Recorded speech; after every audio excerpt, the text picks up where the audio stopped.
maybe the Clearwater Festival up in New York that was started by Pete Seeger. Wow. And I think you've also been involved for a number of years with Chicory as well, which is another festival that I always think of as being a festival that's very rooted in the folk community as well. It is very rooted in the folk community, and it's one of those festivals that's actually had its genesis with the Grassroots Festival in the Finger Lakes area of New York.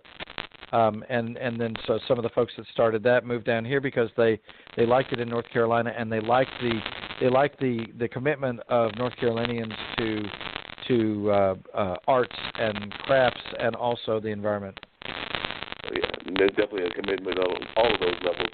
I just think about all the great festivals that have come out, some that have incorporated folk, some that haven't, but that incorporate whether it's the Bembe, whether it's the Eno, whether it's Chicory, or even things like the Beaver Pageant. So we definitely seem to have a great love of the arts here in the area. I know that this coming weekend over there near Haytime, there'll be the Phoenix Festival, which has been going on for years, which kind of celebrates the African-American community and oftentimes has great gospel groups and rap groups and R&B and various other styles of music, and that's been going on for a number of years. So it's great to see that we have this kind of support here in North Carolina for this kind of music and things of that nature.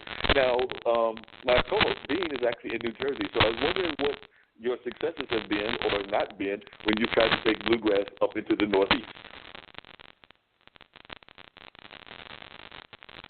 Are you asking me or Valerie? Either one of you.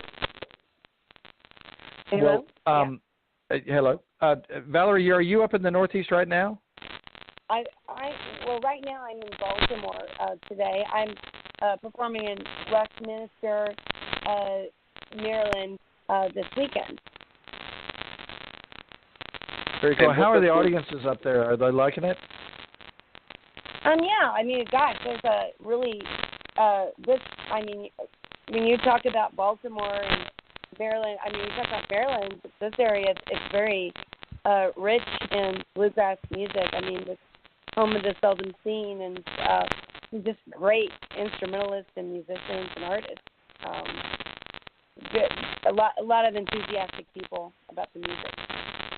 Well, and one of the things I love about this kind of music is that, and Valerie, before you got on, we were talking about how there are country people in lots of places.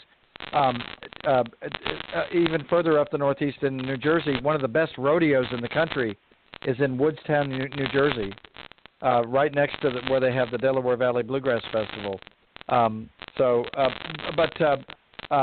you going back home to Bell Buckle after you play? Yes, I'll be going back home Sunday. I'll be going back to Bell Buckle, Tennessee, and I'll be probably won't be back on the East Coast for a little while, but I'll be hanging back in Tennessee for pretty much the fall time and getting ready to record again. Now, cool. Both of y'all are traveling and recording musicians, and both of you are folks that have got families and everything. So how were you able to incorporate the success of your musical career and still maintain those family ties that are very much important to your lives and everything? So I sometimes hear people complain about how it's difficult for them to balance those things, but both of you, from what I'm hearing, seem to have done a great job of that. Well, I don't know if you always do a good job at it. I mean, it takes practice. I find sometimes I feel like I do a good job, and sometimes I'm not so sure if I do a great job. I think as a mother, and I have a daughter that's 14, I have to really look at her schedule, and I have to plan things out ahead of time. I have to really think about, I have to really think about her schedule and what she has going on, and especially those high moments when she really, really needs me there. And also during the summer, I'm able to take her with me a lot of places, but also I have a very supportive family. That helps. I mean, a very supportive family. My daughter started traveling with me. I mean, she was on stage with me 2 weeks after I had her.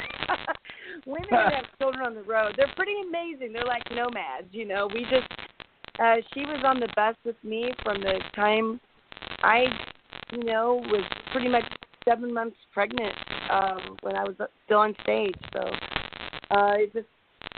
kind of just one of those things you just accept when you're a mother and you're a performer. Right. And Joe, how do you able to balance family and performing, even in your 60s and everything? Well, support at home. All of the kids live around here, so there's good support when I'm gone. Sometimes we travel together. If it's a big show, I did a couple of Prairie Home Companion cruises, and she got to go along on that. But it really is, for me, the road is not using the road as an excuse to lead any other life than the life I lead at home. So I'm pretty boring. I have my granola and yogurt, thank you very much, in the morning. I get my morning paper and I sit there. You know, you got to just if you're going to be a sailor at night, you got to be a sailor in the morning. So I just I just enjoy being the same. I fix, you know, my hotel room. I put everything in the same place. I take a couple of pictures, so it feels like it's not just completely antiseptic. And I just like putting everything where I know where it is all the time. I know I have friends that they will not be named, but I have friends who it's like they have a luggage bomb, and when they open up their suitcase, shirts go all over chairs and the bed, and it's like 2 minutes after getting in the room, it's like it looks like a teenager lives in here. For God's sakes! Wow. Yeah, I'm sure you got some of those performers. Actually, I was just thinking as y'all were talking, particularly you, about there's a good artist here in the Durham area that does, I guess you would be considered country/neo soul by the name of, she's from Tennessee, by the name of Reese Palmer. And I'm friends with both Reese and her husband and everything. But she has a daughter, Gracie, who's probably in her, younger than your teenage daughter. She's probably like somewhere around, I'm horrible with ages, but I would guess somewhere around 6 or 7. But she's got to be one of the most precarious kids in a good way that I've ever seen, because oftentimes she will get on stage and even perform with her mom, and she's been doing that since she was born, because Reese's been a success for a while. Well, we couldn't. Valerie and I know would, like she said, we couldn't do what we do without the support of our families. We couldn't do it. So yeah, definitely that supportive family as well, as you know, because my parents started a radio station when I was a teenager, and I'm now in my mid-50s, so I definitely have seen the support of family, because even to this day, I don't mind calling on Jim and Valeria Lee if I need some help in terms of just life in general. Absolutely. So I do know that family support is very vital, and it doesn't matter whether you're a 15-year-old performer or whether you're a 85-year-old performer. Now, for those folks that are listening that might be thinking, hey, this just sounded really wonderful, I think that I might want to be a bluegrass performer. What kind of advice would you give to those that are listening to us and saying, hey, this sounds like the kind of life for me, and I like with the music, because some people might even have certain musicians that they're fans of and really big fans of. So both of you, Val and Joe, what kind of advice would you give for folks that are thinking, hey, I think I want to get into bluegrass or folk music? You go, Valerie, first. You know, my phone is kind of cracking up, so if you could just repeat, like, the question really quick for me, I'll answer it. I'm so sorry. No, that's no problem. It could even be my fault. But I was just saying, what advice would you give for folks that might think that they want to get into bluegrass music? Well, you know, are you talking about, like, business advice or personal advice? A little bit of both. Or where to find it? Yeah, a little bit of both. Where to find? Well, I think that, number one, I think to get into any kind of music for a living, you better make sure that you love it, because you know it's something that you do have to really dedicate yourself to, and it takes an incredible amount of time and dedication. So you have to love it first. You just absolutely have to decide that you love it, and it has to be very natural. It can't be one of those things that you make yourself love. That's number one. If you have to make yourself love it, then it just isn't going to work. You just might as well do it for fun then. And that's, there's nothing wrong with that. Do it for fun then and save yourself a lot of stress, because it is stressful once you get in there because of the amount of time and dedication and money that it takes just to get started. Another thing is find, your niche, find your music, find your voice, find your songs, because it is bluegrass music and because it is music that tends to reflect what you, I think it tends to, personally when I listen to music or watch a bluegrass artist, I think it reflects what them, like when I watch Joe and listen to his music, I feel that it reflects what his personality is and the things that he wants to tell his audience about himself or about the things that he knows. And so I think I'm pretty accurate on my feel of that. So I guess, and with me, when people see my show, they know that I have a wide background of music, that I'm not just, as you would say, like, oh, she's just traditional bluegrass.